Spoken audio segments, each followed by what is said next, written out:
Olá, meus alunos, professor Celso. Quero dar sequência a um trabalho que eu comecei com os terceiros anos, vou fazer com as demais séries, que é o quê? Deixar uma aula gravada dentro do formulário. Então, um aluno que não pôde assistir a aula, ou vai responder depois, tem uma revisão ali. Tudo bem? Para o vídeo não ficar longo, o professor já vai direto ao assunto. Os segundos anos escolheram John Rawls para a gente conhecer o conceito de justiça social. Então, vamos aqui conhecer um pouquinho quem é, quem foi, né? Por que tu tá nessa?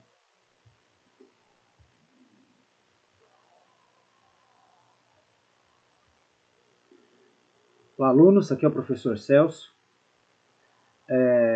Para ir rápido, para esse vídeo não ficar longo, né? Vou começar a pôr dentro do formulário essas aulas, essas mini aulas de revisão, para aquele aluno que não pôde assistir a aula, ou depois, quando vai responder o formulário, tem como ter uma revisão um pouco mais dinâmica, né? Ver a entonação do professor na explicação. Daí foi algo que os terceiros anos começaram, me deram a ideia, eu decidi retornar, eu usava antes, mas eles que me animaram para isso. Espero que vocês gostem. Então nós vamos conhecer aqui o filósofo John Rawls, que é, vamos dizer, o paizão da ideia de justiça social. Teve outros que pensaram coisas muito parecidas, mas o John Rawls é quem encabeçou, né? Então, assim, antes da gente cair propriamente na ideia do John Rawls, vamos saber quem é ele. John Rawls foi um filósofo, professor, deu aulas importantes em faculdades, como em Cornell, MIT e Harvard, por mais de 30 anos. Ele lutou na Segunda Guerra, ali ele tornou-se ateu, e a Guerra do Vietnã, né, ele viu dois grandes conflitos. A Guerra do Vietnã fez refletir sobre preconceito contra negros e pobres, e já no processo de alistamento. O que nós vamos conhecer aqui nessa microaula são o quê? Suas ideias, contextos e consequências, que é importante, estrutura básica, e vamos entender por que Rawls é um neocontratualista, certo? Então, para saber um pouquinho mais quem é John Rawls, esse daqui é o grande livro dele, tem outros, tá? É Uma Teoria da Justiça, esse livro é muito influente, muitos partidos no Brasil se orientam em partes da ideia dele, tá? E ele pegou um grande desafio, ele queria conciliar a ideia de liberdade com igualdade. Vamos entender aqui, o primeiro ponto para entendermos John Rawls é o seguinte, é o que ele chama de contextos e consequências. Tudo bem? Contextos e consequências, vamos olhar aqui essa foto. Não é um bairro extremamente rico, mas você vê ali carros, casas muito bem pintadas, né? Parece que você olhando ali no fundo da foto, acompanhando a calçada, você vê que todas as casas, se não tem muro, tem portão. Então é um bairro que parece ser no mínimo agradável, né? Você vê que tem bastante árvore, você vê pelo número de sombras que estão projetadas ali, mas tem pessoas dormindo na rua. Bom, isso causa a gente às vezes até uma tristeza, um mal-estar. Todos nós concordamos que ninguém é merecedor dessa condição, certo? Só que o John Rawls ele não quer parar nisso, ele quer trazer primeiro, ele quer trabalhar um pouquinho essa reflexão. Vamos olhar esse quadro aqui, ó. Bom, o professor vai falar algumas coisas aqui que pode ser novidade para vocês.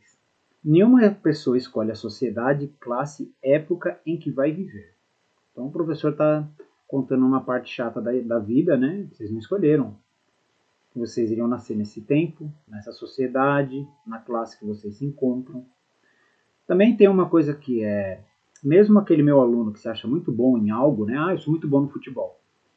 Você não escolheu suas habilidades, você nasceu com essas habilidades, mas você não escolheu. Você pode se desenvolver ou até não exercitá-las. Isso não é problema, mas você não escolhe suas habilidades.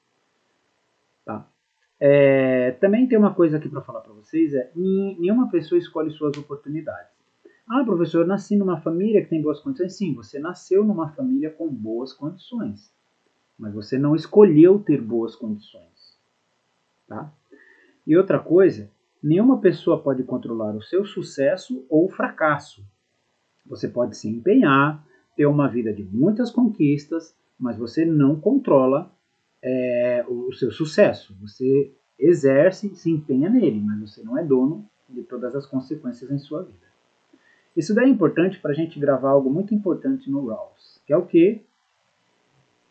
Rawls defende que ninguém é melhor ou pior por qualquer uma dessas coisas, tá? Ah, sou dessa família, sou dessa condição, sou bom nisso, né? Todos esses pontos aqui que a gente acabou de ler, sobre você ser uma pessoa de sucesso ou fracasso, não torna ninguém diferente do outro em sentido moral. Todas as pessoas têm o mesmo valor, tá?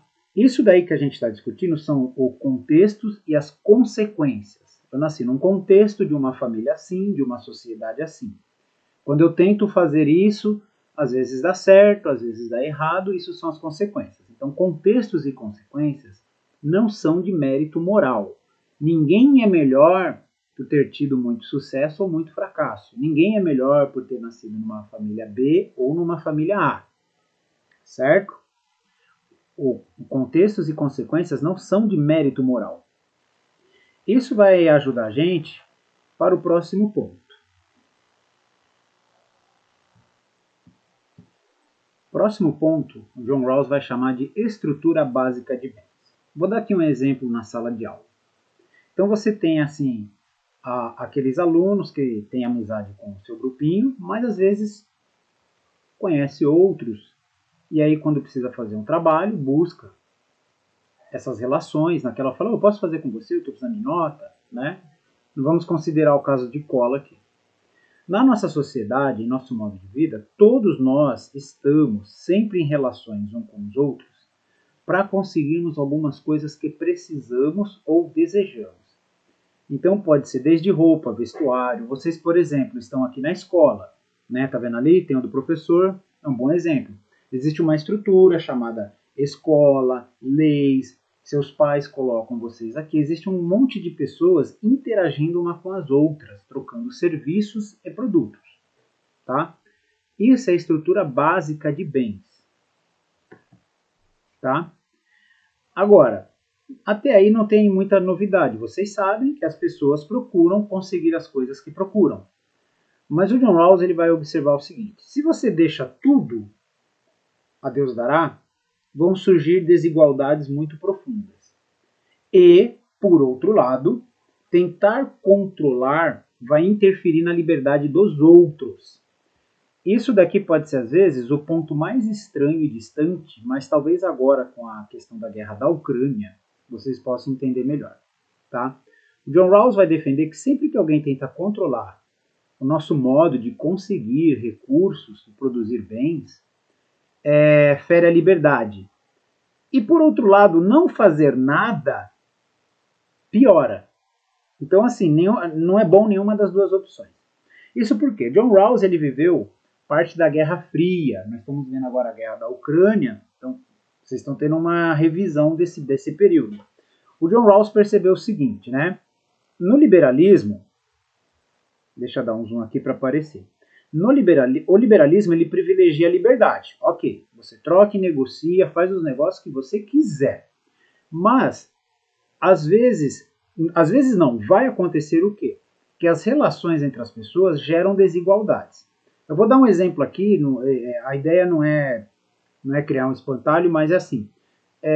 Uma empresa pode começar a comprar todo um segmento, ou começa a ter ações, aí ela controla o mercado. Né? Tem leis impedindo isso, mas é só para vocês entenderem o problema. Se você não procura controlar isso, às vezes alguém com muito recurso acaba interferindo nas condições dos outros. Já no socialismo, qual que é o problema? O socialismo ele tenta controlar isso daí, mas ele acaba o quê? Prejudicando a liberdade. Então o liberalismo ele privilegia a liberdade, mas ele acaba ignorando as diferenças e a desigualdade. O socialismo ele tenta controlar os recursos para conseguir produzir igual para todos, só que nisso ele interfere na liberdade. Por isso que em sociedades, às vezes você vê propostas liberais dizendo deixa que o mercado resolve, né? Quer dizer, deixa que vai, não precisa fazer nada, E, por outro lado, em países de viés socialista, você tem problemas com liberdade, né? Então, assim, o John Rawls ele não quer nenhum e nem outro. Então, sempre que alguém tenta controlar a estrutura básica de bens, né, preciso garantir que todos tenham um copo de leite, você vai acabar querendo controlar os contextos e as consequências das relações entre as pessoas. Quando você faz isso, você interfere na liberdade. E não fazer nada amplia a desigualdade. Então, assim, o John Rawls não defende nenhum tipo de governo controlando a sociedade, mas também não defende, tipo, não ligo, deixa que com o tempo se resolve. Não, ele não quer isso, tá? Para entender bem o que o John Rawls quer, vamos localizar. John Rawls leu o filósofo Rousseau, eu vou tentar dar um zoom aqui para vocês verem, é esse daqui, ó, que eu estou colocando, tá? Só que esse filósofo, ele é parte de uma geração de filósofos que é chamado contratualismo. Esses filósofos, eles defendiam o quê? Que o ser humano, ele tinha uma coisa chamada estado de natureza, que é o ser humano fora da sociedade, tá? Quais são as características que todo ser humano tem independente da sociedade? Quer dizer, elas são qualidades fora da sociedade. Ele vai falar que os seres humanos acabam fazendo acordos para fazer um governo. Guardem isso daqui. Então, os contratualistas, de um modo geral, vão falar o seguinte: os seres humanos em estado de natureza, todos eles são iguais. Não existe sociedade, não são características sociais, né? Não vai haver desigualdade. Ele vai falar, num determinado momento, eles fazem um acordo. Vamos conviver desse jeito? Tá. Tem diferenças entre os contratualistas. Eu coloquei ali o Hobbes, né? Coloquei o Hobbes, o Locke e o Rousseau. Mas o que é importante para a gente entender o seguinte é, no contratualismo, você faz o quê? Um acordo para constituir um governo. E o John Rawls, ele é um neocontratualista, ele não é um contratualista. Guardem, neocontratualista. Então, o John Rawls, ele gosta da ideia do contratualismo, mas ele não quer tudo. Quer dizer, ele gosta do bolo, mas não quer o bolo inteiro. Ele quer só uma parte. Ele concorda que as pessoas precisam fazer acordos, mas ele não quer fazer, ele acha que não deve fazer-se acordos para constituir o governo. Isso é outra questão, não é o que ele está discutindo aqui. Ele acha que as pessoas devem fazer acordos para a estrutura básica de bens, né? Então as pessoas podem fazer acordos locais, pequenos, para definir como distribuir melhor, como conseguirem mais coisas boas que eles procuram. Tudo bem? Vou terminar esse vídeo aqui fazendo uma revisão dos pontos que a gente viu, certo? Então, nós ficamos hoje nessa aula que nós vimos o quê? Quem é John Rawls, uma breve passagem, a importância do conceito de contextos e consequências, tá? Contextos e consequências são coisas que ou vêm na nossa vida ou acontecem, tá? Ninguém é melhor ou pior por causa disso. Contextos e consequências são todas as relações que você tem e tipos de resultados. E também o jeito que você encontra o mundo. Lembra que eu falei? Você não escolheu a família que você tá. Você não escolheu nascer nessa época. Isso é contexto e consequência. Porque tudo que você fizer vai se dar aqui. Paciência. E ninguém escolheu. Por isso que ninguém é melhor ou pior que ninguém. Para fixar mais ainda, guardem esse daqui, ó. Nenhuma pessoa escolhe sociedade, classe, época, habilidades, nem suas oportunidades. Por isso que ninguém pode ser pior ou melhor que ninguém. Todos são iguais dentro dessas características, certo? O contexto e consequências não são de mérito moral, não têm valor sobre a pessoa. E aí, dentro desses contextos e consequências, as pessoas constroem o quê? A estrutura básica de bens. Você quer uma roupa? Você vai no lugar onde tem alguém vendendo roupa para você. Isso é uma estrutura básica de bens. Alguém fez uma loja, procurou ter produtos e colocou ali. Tá vendo? Tá tudo montado. E parte desse processo é o quê? É vir alguém ali dar o dinheiro que ele quer. As pessoas nessa estrutura básica de bens conseguem o que querem. É importante lembrar que estrutura básica de bens não é só comida. Amizades, parte do contexto e consequências da amizade de vocês, às vezes é dar um rolê, às vezes levar uma vida de um determinado modo, tá? Então a estrutura básica de bens, ela inclui coisas que precisamos e desejamos de diferentes tipos, sejam materiais ou imateriais, como amizade, relacionamentos, determinados tipos de conhecimento. Então, a estrutura básica de bens é essa rede, né, que acaba surgindo dentro dos contextos e consequências. E, para terminar a revisão, o John Rawls não quer, ele é um liberal, tá?